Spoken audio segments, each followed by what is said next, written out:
Hey, Benny. G'day, Good mate. evening. How you going, all right? Yeah, mate. Yeah. I don't know about you guys here in the AMA, but I think internally in our company, you don't realise as an Aussie, and I know we've got a lot of Aussies in our community, that we speak funny. We say funny stuff that people need translating. I just realised, I just put a tweet out a minute ago saying, I don't know if you have that in your neck of the woods, and people are like, what the hell does that mean? I don't know. Is that only used neck of the woods? Come on, that's got to be an American thing, isn't it? No, I think that's a British thing, Benny, because No, we no, hear no, that no, in that's- Asia as well. Yeah, That's yeah. definitely an well, American thing. yeah, that's definitely said in America for sure. Yeah, because they have like rednecks, rubbernecks, neck of the woods. They've got an obsession with necks, right? I like necks. We'd say bush. And Oh, our I part like of that bush. better. Yeah. Whoop whoop, out in whoop whoop. You got Yeah, to out catch in three whoop whoop. buses and a train. Yeah, you got to catch three buses and a train to get there. All right, Thunderbox. Yeah, that's a good one, isn't it, LaLa? That's an old. That's an old one. That's what we used to call the. I don't know. In Australia, we have for those who some of you might even still have them if you live in Australia. They used to have these outdoor dunnies or outdoor loos, brick shit houses, and they used to call them thunderboxes for obvious reasons because it's a thunderbox. All right, neck of the woods definitely commonly used in the US. There you go. We've digressed into. We've started with DJ now. So if you guys don't actually understand any of the sayings, let us know because it's kind of been fun to unravel them internally in the company. We haven't heard many of these South Africanisms yet. Clap it, bro. Question, Benny. Lately, you've been marketing RFOX a lot, and recently announced you would be getting another RFOX tattoo. Where are you looking to place this, given your recent shoot for GQ magazine revealed quite a coverage already? Oh my god. That looks like someone with my Photoshop skills has done that. That's pretty funny. I always do it. I don't know. My first one, I got a Bitcoin. My first sleeve, I got a Bitcoin tattoo, and I can't remember what the price of Bitcoin was, but it was one of the times that they'd sort of said it is completely dead this time. I think it was around $1,000. It could have been under 1,000, and I'd already been around for years, and I thought, that this is this could do anything, and I think it's good to show at the bottom of the market. We've got a lot of tokens that people are saying have made their all-time lows in the last week. First time they've hit those types of prices. So I think it's just a matter of conviction, isn't it? I don't know about you guys, but it doesn't matter in what capacity, if you've joined late or at the top of a market or at the bottom of a market, in whatever way, it would have changed your life. It would have absorbed your life, a lot of it. And, it's just like that little cat that hangs onto the branch over the waterfall in those old posters. You just got to wait till the bull runs come around and make sure that you take some off the table. But ultimately, it definitely is an absorbing, all-encompassing industry, that's for sure. And to believe that we're still early is crazy. It's really crazy. Okay, so LaLa, have you got some questions? Luke's not going to join us tonight because he has a birthday in the family, but we can do a roundup of around the company for sure. But do we want to kick off with a few questions or? Surprisingly, there weren't any. I did go fishing this morning for any questions. I have some. Yeah, I didn't get any. I have some. I got some of them are quite hard to answer. Oh, there you go. That's the RFOX one tattoo. Some of them are quite hard to answer, but some of them are a bit. Sometimes I think these questions are a little bit out of context or whatever as well. But not the ones that you guys are asking. I'm saying some that come through, but it's still good to raise them just in case anybody else has those concerns. So one of the ones that I got was, again, and we've been through this one a million times, but will you be building on Unity engine as opposed to Unreal? And what was the decision to build on what was the decision to build on Unity instead of Unreal? So we anytime from a mobile VR perspective, it's definitely for us to be on Unity, especially at this stage. I think it's going to change competition, and there's a lot of back and forth between the two engines. And they still make up roughly 50% of what the world's building on those two engines. So they're really, really popular. So it's just a lot better for. And I think that what did we say to start, Pete? Maybe you've got a bit of insight onto that. But the last time I checked on Statista, it was saying that 90% of metaverses were building on Unity. I think that is not specific for metaverses, Benny. I think that's generally specific for the whole world. I believe Well, 38% apparently. The ratio for Unity and Unreal devs, last I checked, I'm not sure about whether the numbers are accurate now, but it is about 10-1. Like 10. I'm sorry, it's 90% to 1. So 90%. Devs on the Unity platform, whereas 10% on Unreal. And I think a big chunk of that is because the universities are teaching the ones that cover gaming as a subject are teaching the Unity engine. So students are learning that in the universities and then coming out. They don't teach Unreal in the universities. But again, my data could be outdated. I think last I checked was probably early last year. So it might have changed. I did an interview recently, and when I'd done the research for that, definitely the metaverses were skewed. But from a general perspective, so 38% of game developers were using Unity to 21% of Unreal. But again, it depends on where these people get their data from and stuff. Statista, the one that I kind of think is the most likely to be correct, but they're all a bit different, aren't they? The other question I got was, have we had any progress in relation to bringing other avatars into the RFOX Vault? Again, we're getting closer to having tools that will sort of allow for people to create avatars. As far as bringing avatars in are concerned, outside of the traditional IP issues that we've discussed many times, I don't know, Micah, whether you've got any updates or information, but ultimately there is still integration work with anything that comes in. It's a debate. We talk about it internally all the time. You kind of got the pathways of saying, do you really set yourself up with the tools to make it easy for games or experiences that already exist to come and click into a district, or do you try and really beeline for giving people the tools to create in the space, for the space, so that it's much more relevant to the space? And there's pros and cons for both, but they're both involve something a little different. So I don't know if you've got anything to add on that, Micah. That's pretty much just where it is. It's post-hand implementation and things like that. Not much more to add. Yep. And the last one that I got, so those questions are kind of like a little bit, they've been touched on before, but the last one was, how bullish are you in relation to the Apple launch and information now that you've had time to digest and the dust has settled?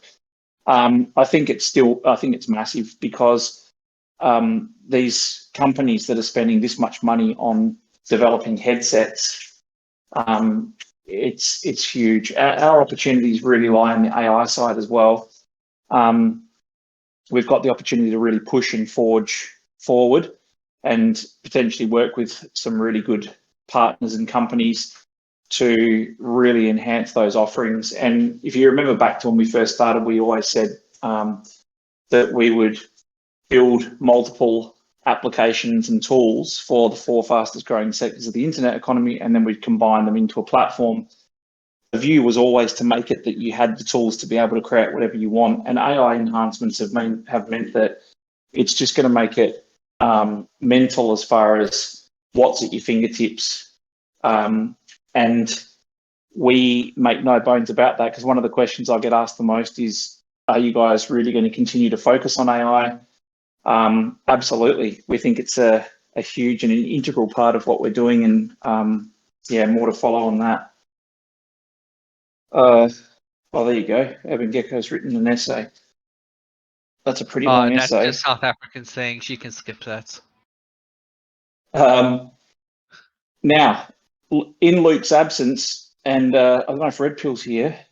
No, so do you want to give a little bit of a roundup, Micah, on what you can bring to the table this week?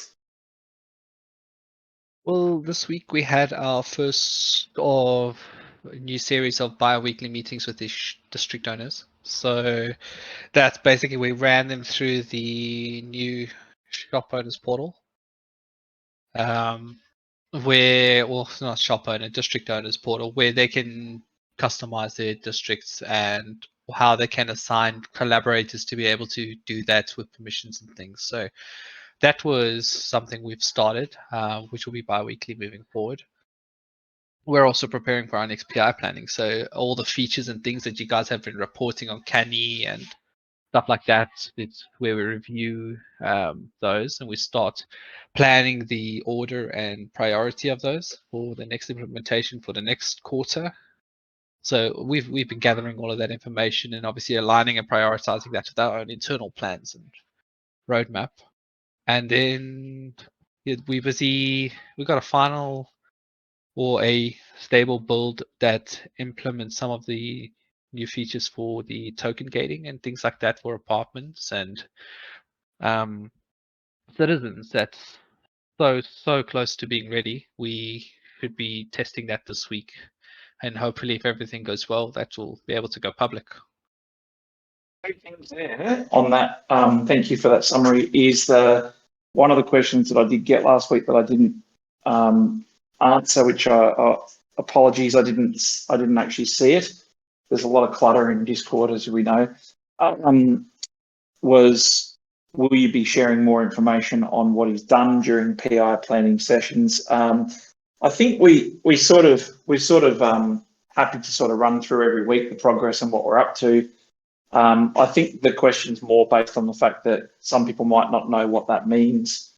So just to summarize, we allocate a block of time. So we look at a projected period of time. Different companies use different periods, time periods, but they're generally 4 to 6 weeks.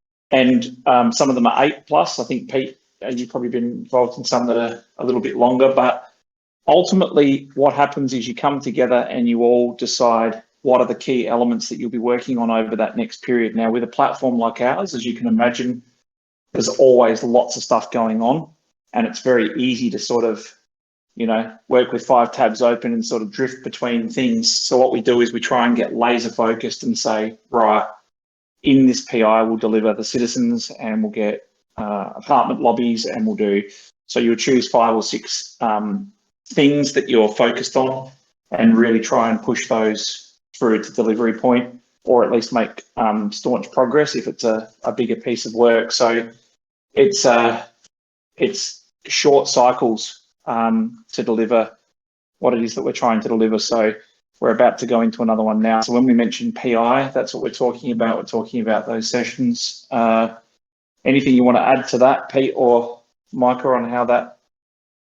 I think we're answering what they're asking. The PI planning stuff it's very granular. It wouldn't be appropriate for us to show everything, because some of that stuff is stuff that you guys just don't. It's not public facing. Stuff like if we do infrastructure upgrades in the back end, it's not really of any significance to the end product, or it doesn't change anything for the user. It's more for our future growth and things like that. So there's a lot of stuff in there that's just not necessary. What we are doing, though, that would be a response to that question is we are busy fixing up the roadmap and changing it in a way that is more aligned with what we do in the PR planning, but then obviously stripping out what's just publicly important and what's public facing and the things we can talk about. Because remember, not everything we're developing all at once can be spoken about. There's a lot of things being done in preparation for things coming in the future. So, which is not appropriate to necessarily talk about it now. So we are busy doing that, and we have got plans to do that, so that that's more transparent. Yeah, it's very interesting. I know that we've had many requests in the past for open days and stuff like that, but you know, we also have limited time directly with you guys, so it is important that you give us the feedback on what it is that you want to hear, because ultimately a lot of that internal process stuff would bore the living bejesus out of most people. You just want to hear about the, you know, the shiny things that come out at the end of the production line, but ultimately we spend like ridiculous amounts of time in the soup trying to work out how to solve things, how to come up with fixes for things, how to implement the next change. And ultimately, some of those little things are getting recognised now, which is because of the fact that we have a platform, but now the pressure's on us to really sort of, you know, as I talked about before, you've got that, do you just hurry up and build the tool or give the tools that allow people to create on the fly in the environment, which is obviously the long-term goal, versus giving people the ability to click in what they might already have. And you kind of need a little bit of both, but ultimately we've got a couple of solutions that we're looking at to not only help with experiences, but to also sort of populate the world in the right type of way as well. So that's all pretty exciting stuff. We got a couple of questions there in relation to KOGs. So Pete, regarding the Zodiac KOGs, will the setup of this collection be the same as Grim 2, where there will be a limit to each KOG minted, and so there isn't 15 Jeweled Earths and 50 Ancient Councils? No, because this is there's no cap to the total supply, so it will be first come first serve mint. And Grimspiel is not about all making it all even. It's still first come first serve. It's just that they've got a cap. Once a cap is hit, you cannot go beyond the cap. The distribution for Grimspiel as it stands right now is still pretty much the same, normalized.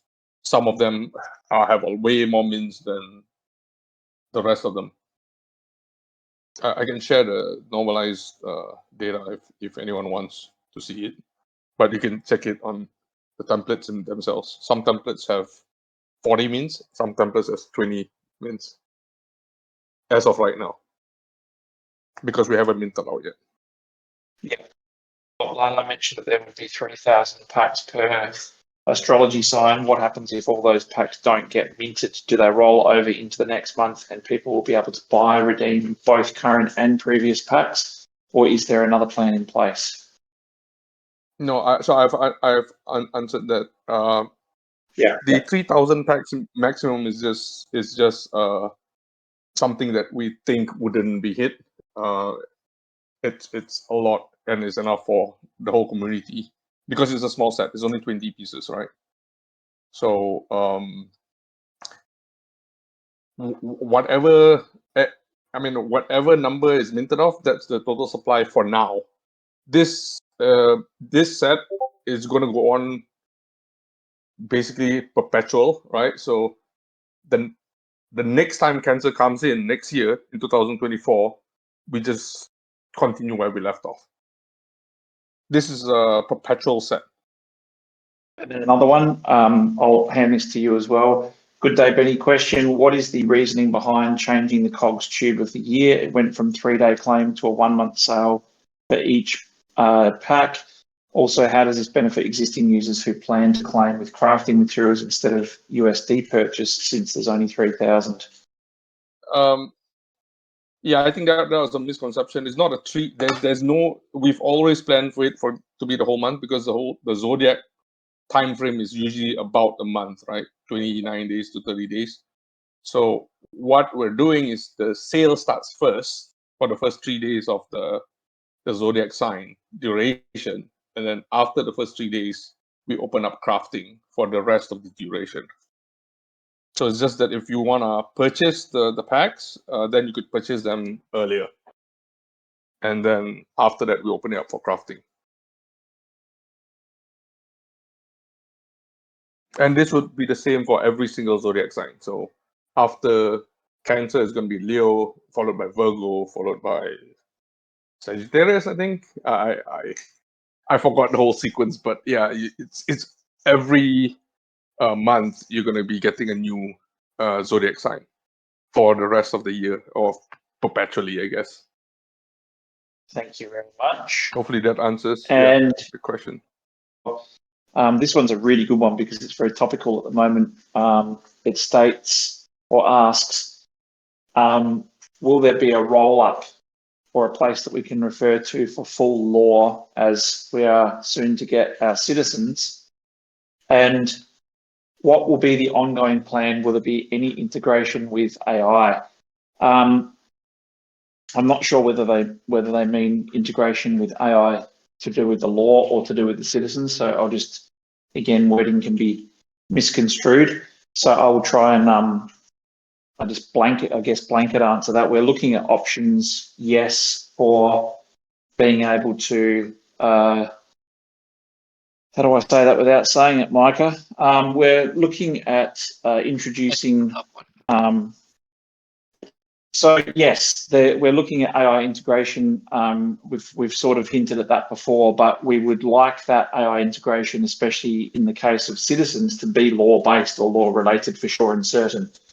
So that's about as much as I can say without fully saying it. But ultimately, yes. The question was asked many times, what happens to people that have collected multiple CitiXens and plan on keeping them, but can only assume one as they're going in there?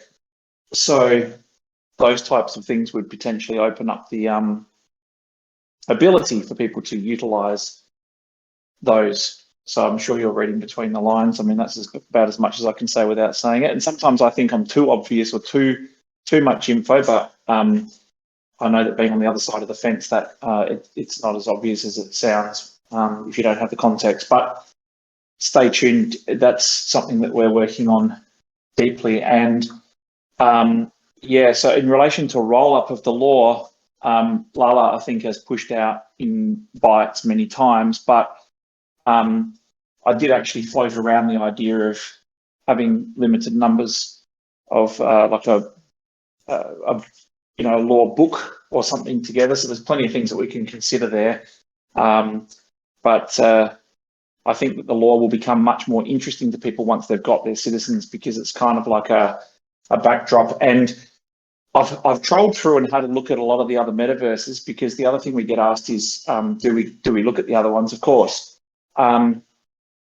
I've noticed a surge in metaverses that are like basically saying that they are set in 2040 or 2080 or whatever.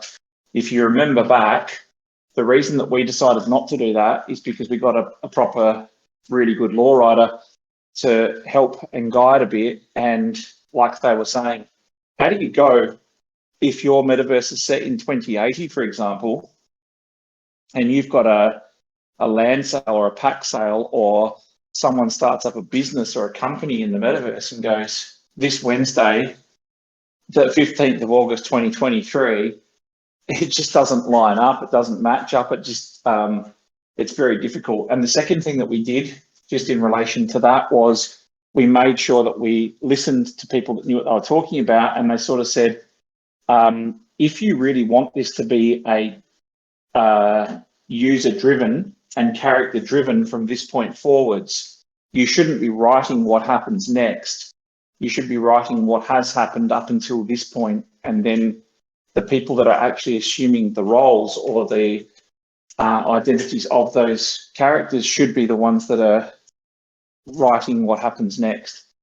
Yeah, so the summation is that we had our law to align with present day, and you guys decide what happens next. And yes, we will look to making the roll-up available as the CitiXens drop, because you might want to get into that. And I think if we are putting in the AI side of things, like we said, there is going to be a real propensity to push and base things on the law for those who want that.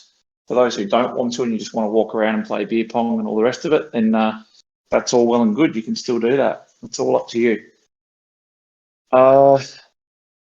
Here we go. Given the fact you want to build tools for a large number of people and projects, will you be able to do this with the current number of employees, or will you need to hire new people? If there were more employees, could you build faster? So the answer to that is certain things you could build quicker for sure and certain. Certain things you can't.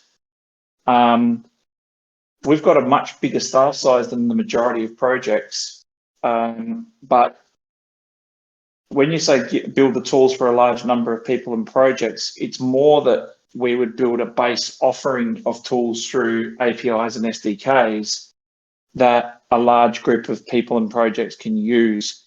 What we don't want to do is stay in the cycle of us trying to custom build solutions and tools for each person that comes along with a completely generic or weird or different type of request. What we need to do is get to the point where, you know, like I've used the analogy before, you don't walk into a restaurant and say, well, we can cook you whatever you want, what would you like? Because that's kind of how it's been for us. We've got to hurry up and get the menu out and say, here, we've got some awesome choices for you, and it covers pretty much all tastes and flavors. But whatever we have as an API and SDKs, they'll always be added to. There'll always be new features and things coming along. Anything to add to that, Micah or Pete? Phil, I think from an SDK, maybe you've got some sort of perspective on what game builders need or want. Actually, I mean, that's stuff we are still learning ourselves about by talking to these creators. I mean, the SDK doesn't really fall in my wheelhouse. We have an amazing dude handling all that, but we're introducing him to creators and gathering all their needs. But we are finding out that you know, there's a lot to be desired from the existing metaverses, and we have an opportunity to provide those features. Yeah, that's a good point. One of the other things I got asked to tackle, so I forgot about that one last week, was they say, Benny, you talk about the feedback that you get from people that have come through, but what do they say about the comparisons to other metaverses? And that's the thing. The thing is that, to Phil's point, and that's just jogged the memory as well, to Phil's point, it's more about the opportunities. So the good part about it is that people aren't coming into the metaverse and going, wow, your metaverse is better than any metaverse I've ever seen in my life, and rah. It's not about that, and we're not trying to promote that that's what people are saying either. People are coming in and saying, it's cool that it's in VR and it's a cool environment, but they're pretty much going into their pain points of, we were working with XYZ, but we couldn't get this. We have been building with XYZ for years and they've changed their rules, or they've made it harder, or this has happened, or there's nobody there, or whatever. So as Phil said, it's more sort of collecting pain points from a lot of these people. So their feedback on how we compare to others is, we're judging you as RFOX Vault based on what you can do to solve the problems that we have.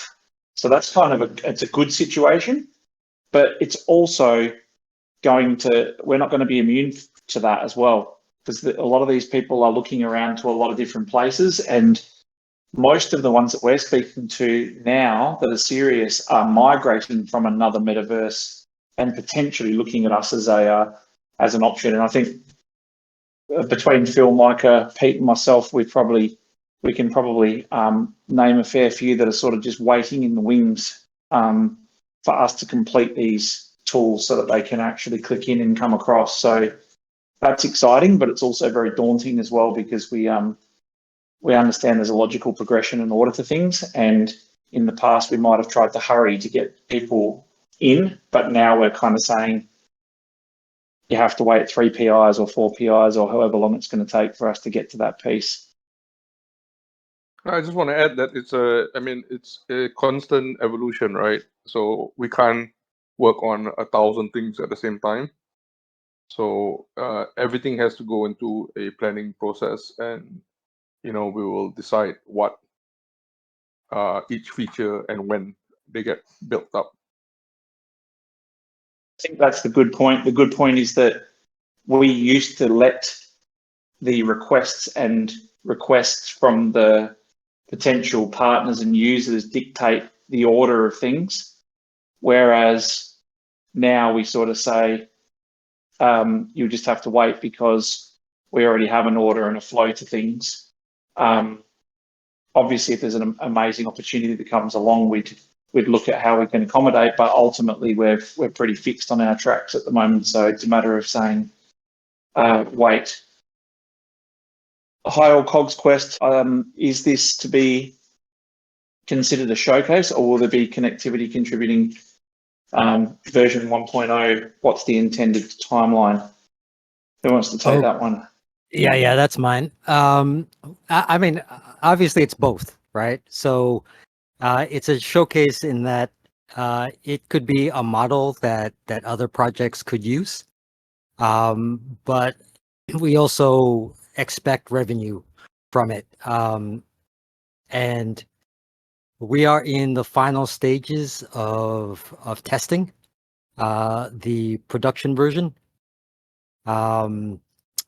I am like 90% sure we'll be able to give you a launch date next week. So that's really exciting for us. And I guess related to that, last week I showed you guys the prototypes of the pet models. And if it's cool with everyone, I'm gonna share a few more images. Yeah, Luke's not here, so go for it. Yeah. As long as they're static images. Yeah. We'll leave the video for LaLa. So these guys are gonna come in several flavors. And here is the gecko. Yeah, baby! That's what I've been waiting for. I love the soundboard on this. The hell? Oh my god. I thought that was Adelaide. Can you imagine? People get a gecko and whack it. Yeah. I'm gonna whack those things. I'm gonna whack this gecko. I know. I was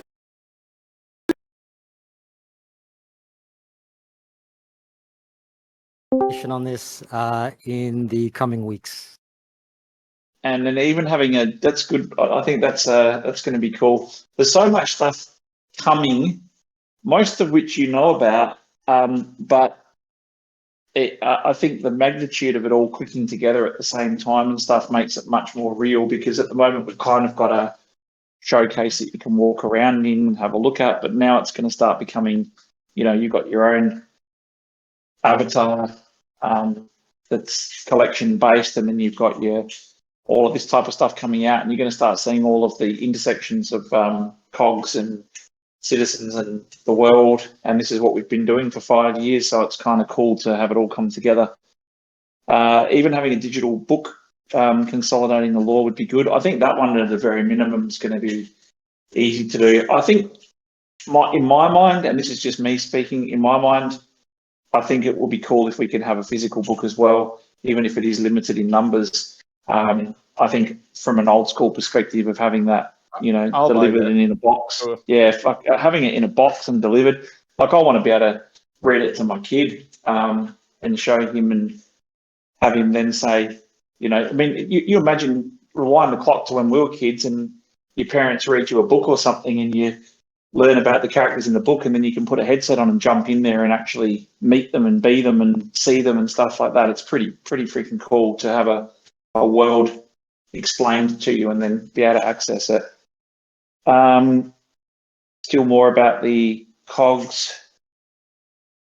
Are we getting to the answers on that one? Yeah, which one are we at right now? Maybe just you want to give a, so that we don't, because I'm pretty behind as far as the conversation is concerned. Do you want to give a summary wrap up of what's been asked? And yeah, I'll just give a easier. summary and a wrap up. So Yeah. starting tomorrow, you can purchase the COTY Zodiac set. Oh, sorry, I shouldn't be using the word Zodiac. Astrological Sign set. The set consists of 12 different designs. One design per each astrological sign. We will start with Cancer. And, we go through the whole year from, June, July, all the way, covering all 12 zodiac signs throughout the whole year. Each zodiac sign will have 20 different borders. It's just the standard borders that everyone's familiar with. And tubing for this set is only limited to supersets. So it's the border sets. We don't do rainbows. So you can't tube up a whole set of Cancer rainbows, which means the Cancer design with all 20 borders. You can only tube up supersets, which means one of each different astrological sign in the border of your choice. So in case of Benny would be collecting all 12 zodiac signs with Jeweled Earth, and by May of next year he can tube it all up into a superset. Tube. So that, I think hopefully that summarizes the whole tube conversation that's going. So Benny, you can skip all of that. Are we ever going to get a better border than Jeweled Earth? I don't think so. Yeah, we already have that, Benny. It's called Pineapple. Oh, come on. That's a. Oh my God, what is this? It's like Waldorf and Statler in sound. The Satoshi Sky laugh out loud is COTY a punishment, no rainbow. I've created a lore book as a community member in another project before. Yeah, I think I think it's going to be. The interesting thing about the lore book for us is that previously you would have had to go out and have a story and then get illustrators to add characters and stuff like that in. But the beautiful part about what we've got now is we already have it all, so it's easy to make some pretty high quality graphics and images and stuff that are actually not conceptual, they're actually real. So that's cool. I like the printed lore book idea, but I feel there would be realistically only be a small market for that. Madame, I'd treat it like we did with RFOX 2020. I would not sell any of them. So whatever was created, you'd do as like promotional giveaways. We've still got a lot of stuff that we can do with and we'll do with crystals and the different characters as well. So we've also got, as I keep getting reminded, we've also got Guardians of the Light down the track. So I don't see this as something that you'd sort of say, let's create these books and let's see if there's a demand for it and sell them or anything like that. I think it's more of have a very limited number and make them a prestige type of item. And yeah, so not as a sale thing.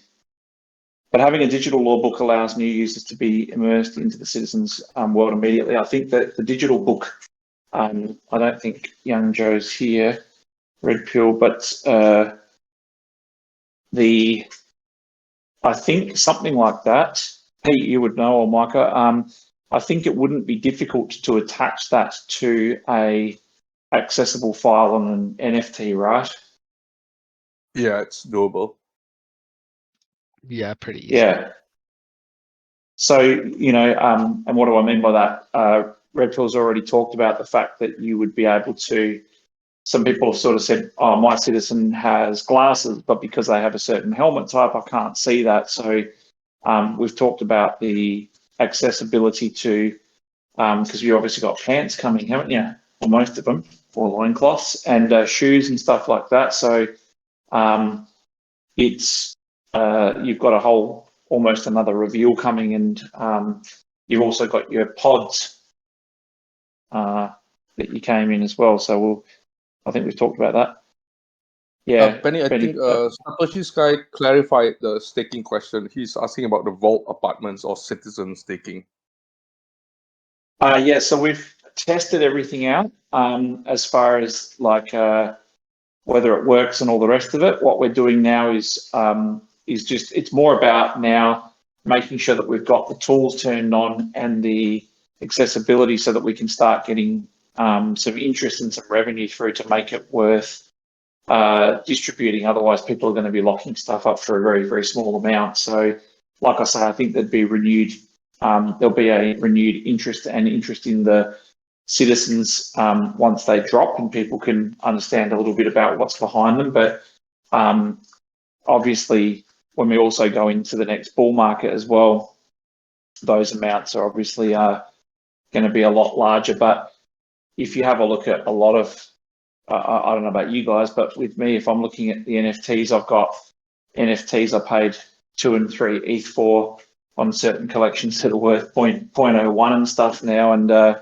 you know, those guys are still plugging away, and I'm sure that they'll do something as opposed when it comes into the next period. But it's more about the revenue, mate, making sure that we've got enough to put in there to make it worthwhile. Otherwise, people are going to lock up for a long period of time. And what that means as well, which is important to know, is that we've talked about the VFOX staking and stuff. The pools are not, what do you call them, Pete, like dynamic, in the sense that you can't just sort of throw 20 different coins in those pools as rewards. As we've seen before, we sort of end a contract and start a new contract. So we also have stuff coming up, which some of which you know, and some of which you don't know. Actually, I don't think any of you don't know. Okay, so we've got some other collection rewards coming up as well. So we are having to work out what the best solution for that is, because we don't want it to be that people are locked up or something and then they can't get access to another thing because they're there. So we have to make sure that those intersect the right way. Did I say that without saying it, Pete? Yeah. Or have I said it? I think you That sounds said it. it sounds confusing, but it's actually not. So I can spoil a little bit of alpha in the sense that I can say, as more and more projects come into the vault and as more people are wanting to work with us or do something, we do occasionally get the questions of, we don't have NFTs, can we do something with KOGs? Or we also have other people coming in and doing their own tokens and wanting to do some sort of airdrop or claim, which is a great way to get people to go into the different districts and have a look at what is on offer. But because we've got some bigger projects or people wanting to collaborate now and some new ones, there'll be an increase in the rewards available. So for those of you who have asked what's happening with RFOX Finance, I think, Pete, you can probably answer that question in relation to the fact that we've been, testing it, firing bullets at it, making sure that it's all hunky-dory and ready to go. Yeah, we made some tweaks on RFOX Finance, but it's not live yet. Yeah. So that's good. And that's what you'd kind of expect when you've got an ecosystem that's and a platform that's kicking off, and more people will deploy and work in it. So that's going to be it's going to be more. Last thing, I hope I'll ask about the Zodiac set. So I won't be able to choob a Zodiac superset until June 2024, until after Gemini packs are live. That will come in May 2024, not June 2024. But yes, And LaLa just posted May 21st. Yeah. The other and the other question I got asked is, can we perhaps ask while we actually have an AMA going, how many people have actually gone into the vault using a Quest headset? I guess we could do that as a poll or something like that. But ultimately, yeah, I can type it, the question, and you put a little thumbs up. Have you been into the vault with or using a Quest headset? The reason they're asking is because they are saying, how are we finding the difference between mobile users and Quest users as far as engagement, or I don't know what that word means. I don't know what that says. I think the same engagement or returning. So we're starting to really drill down and have a look at that, but we do break down the number of downloads and the number of users by those channels. So we look at iOS, we look at Android, we look at Quest headset. I don't think it's any secret. I think the thing is that we're seeing, especially the last couple of weeks, we're seeing a lot higher amount of time spent in the vault for users that are on a Quest headset, which I would assume would be pretty obvious. But I guess that the thing that we can tell from that is,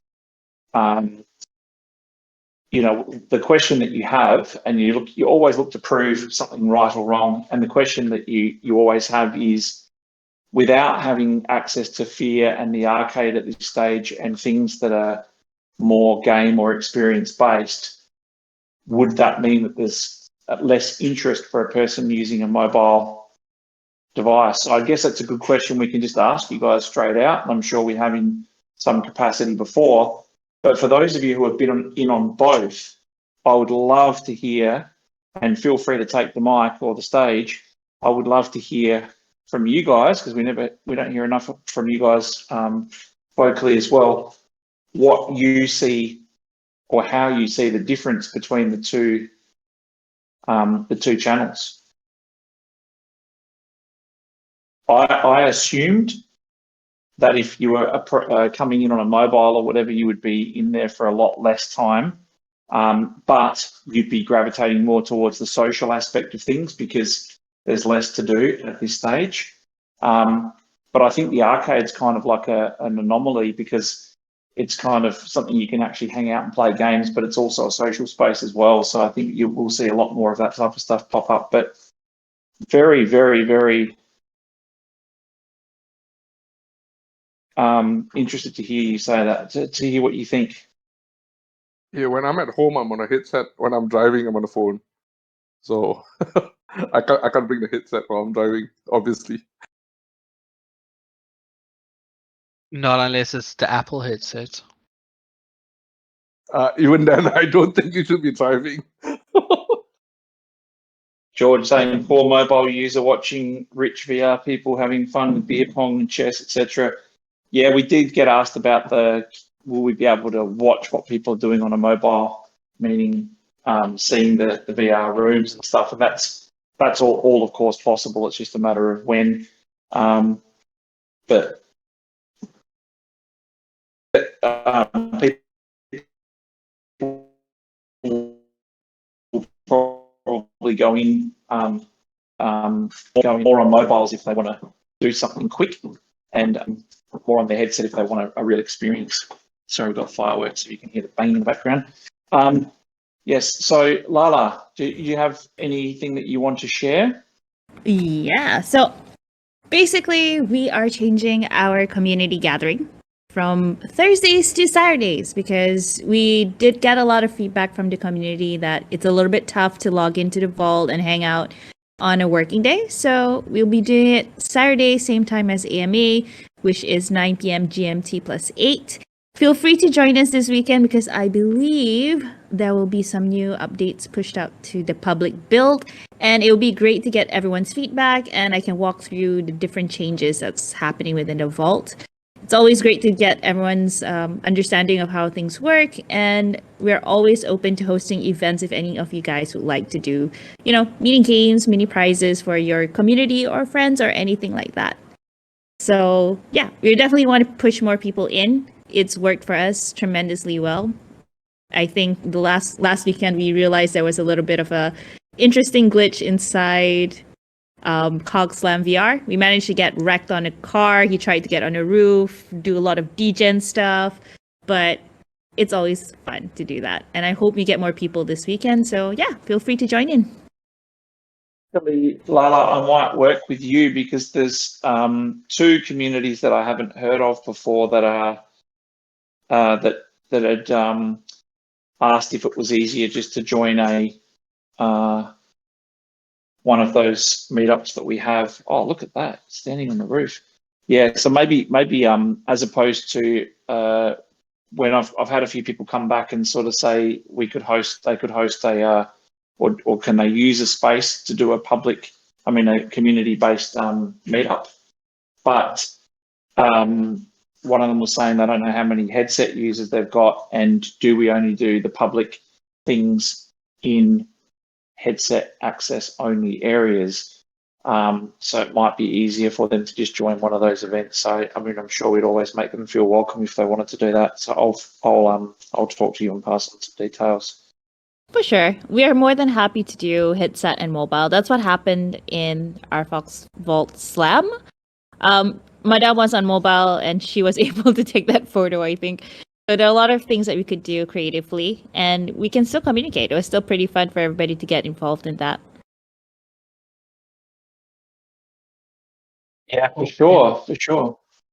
In the future, there won't be so much segregation in the spaces, so that'll get better as well.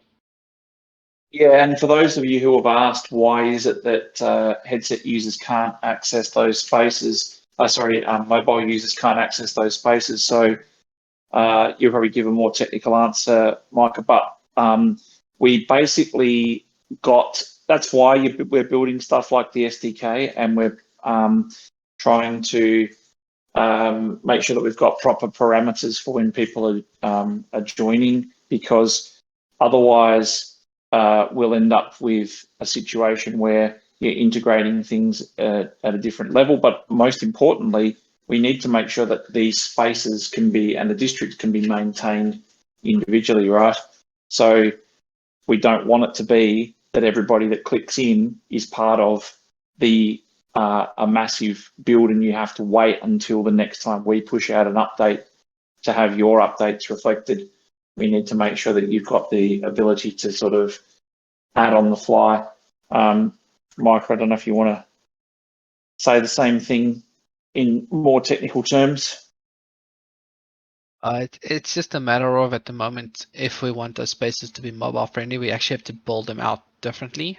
So the priority was VI because it was an experiment with interactions, and even those we're now taking them to the next level. So we got to do that first, and then eventually, Benny. This is actually what Benny was saying when he was breaking up, was mobile users will be able to go into those spaces and view things, but not necessarily interact with them. But the reason for that is we've got upgrades to the arcade that we're going to be doing that mobile users will be able to interact with. Yeah, whenever we build something like the beer pong, let's take Slam as an example, because that's already working as VR and mobile. You have to build a whole separate user interface just for the mobile devices. Then even varies sometimes between the Apple and the Android. They have to have completely separate setups. And then you have to build a completely separate one for VR. And sometimes what works in VR doesn't work in mobile, and what works in mobile isn't a good experience in VR. So it's a catch-22 of balancing the two. The way the physics works in beer pong, it's very hard to make it that mobile and VR can play together, because on mobile, you're going to just tap in the same place on your screen to replicate the same result, whereas in VR, you actually physically have to throw it with your hand, which brings in an element of skill. So that's an experience where you can't have cross-platform necessarily, because it would just be an unfair advantage for a mobile user over a VR user, or the other way around. so there's those balances that we have to figure out on some of the things, but there will be some stuff that will be cross-platform. I mean, the other Yeah, thing and I is, think sorry, Benny. no, go, mate. Go. The other thing is, like, the reason we can do it in Slam is because when you play a Slam game, it becomes a standalone instance. So we don't have to decipher the controls between, say, walking and then picking up a ping pong ball or picking up the slammer, unlike the arcade where it doesn't become an instance. It's an object that's in the world, so it's hard to separate those controls. Yeah, and I think that it's fair to say that, I think I can only talk on a personal level, but I think it's pretty clear and to all and sundry that the percentage of people we have going in on headsets is going to grow and grow as time goes on and they become more accessible and price competitive and all the rest of it. So I think it'll be a very small percentage down the track of people that go in on mobiles.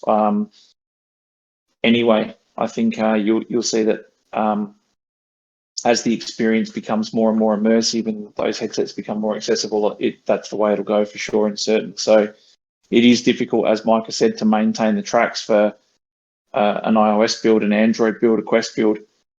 It's not simple. But that's where we are at the moment in the market, right? You don't have as many headset users. So it's going to take some time before that changes. Alrighty. Anything else that we want to touch on? So Phil's given spoilers. Anything that you want to raise, Micah, Pete, or anything that you want to share? Pineapple is the best No. border. There's certain things about AI, but that's Red Bull's privilege. I'll leave that for him. Yeah, I think it's pretty exciting. And the question that we get asked a lot is how excited are we and how much do we think it's going to impact the Vault? Hugely. And I think that it's going to change a lot. We keep getting told. We keep getting told as well, even for people that we're talking to about what we can implement and what could potentially be on the horizon for us, they keep saying nobody knows. There's going to be lots of amazing tools come out, and it's moving, Moore's Law, it's moving at a much faster rate as well. Like the iteration cycle for development and innovation in the AI space is far faster than we've seen in the last few technological movements. So it's going to be very, very interesting to see where we are in a year. If you remember, so that book that you shared above, Micah, those pictures of the law book and all the rest of it, you go back 2-3 years ago, you see a picture like that, you're going, holy shit balls. And now in today's world with Midjourney and all of these types of things, people are producing this en masse every minute. So it's definitely been a game changer for a lot of stuff. Like, I still look at a lot of stuff that I've seen from projects putting out and the website pictures and stuff like that and thinking to myself, this is kind of standard now. Whereas, rewind a year ago and it was a totally different ballgame. You imagine what sort of developments are going to come along in a year from now when you've got Apple's headsets out, you've got people building for Quest 3 being pushed and all of these guys really pushing each other. NVIDIA's come out of nowhere, seemingly. Obviously slowly grinding, but over the last year or so, and they've just absolutely boomed. And a lot of people are going to hop on the back of this, and we're going to see monster companies and monster things born just due to these advancements. So it is something we take very, very seriously, and we're going to put a lot of time and effort into, and it's something that really needs its own little chorus of people focused on. So we're excited for what it can do for us and in essence do for you guys. Last question, when Binance? We got no idea, mate. You mean when does Binance list us, or when is Binance no longer, or what is it? What's the question? Listing? Go and Don't know. encourage him. Sorry. Binance. All right, guys. Cool. Anything else that you want to? I think there'll be some bigger options sooner as well. Do you anything else that you want to add, LaLa? Nope, not this week. Pretty much all. But we'll see everybody on Saturday. That's about it. Awesome. See you guys on Saturday. Have a fantastic week. Thank you for joining us again, and take care. Look after yourselves. See you, Thanks, guys. everybody. Have a great night.